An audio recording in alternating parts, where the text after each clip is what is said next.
السلام علیکم ورحمۃ اللہ وبرکاتہ۔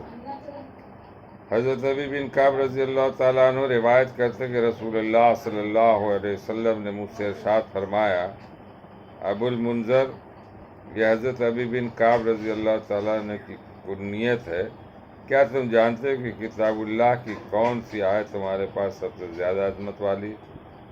میں نے عرض کیا اللہ اور ان کے رسول ہی سب سے زیادہ جانتے ہیں۔ نبی کریم صلی اللہ علیہ وسلم نے دوبارہ پوچھا، ابو المنذر، کیا تم جانتے ہو کہ تمہارے پاس کتاب اللہ کی سب سے عظیم آیت کون سی؟ میں نے عرض کیا، اللہ لا الہ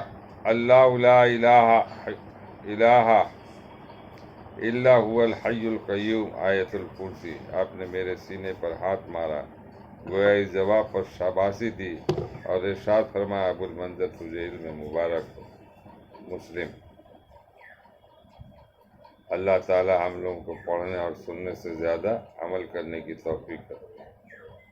ایک روایت میں آیت الکرسی کے بارے میں فرمایا، قسم اس ذات کے جس کے قبضے میں میری جان ہے، اس آیت کی ایک زبان اور دو ہونٹ ہے جو عرش کے پائے کے پاس اللہ تعالیٰ کی پاکی بیان کرتے ہیں۔ مسند احمد، مجموع الالفاظ۔ اللہ تعالیٰ ہم لوگوں کو پڑھنے اور سننے سے زیادہ عمل کرنے کی توفیق عطا فرمائے، آمین۔ اور شیطان کے سر سے بچا کر اللہ تعالیٰ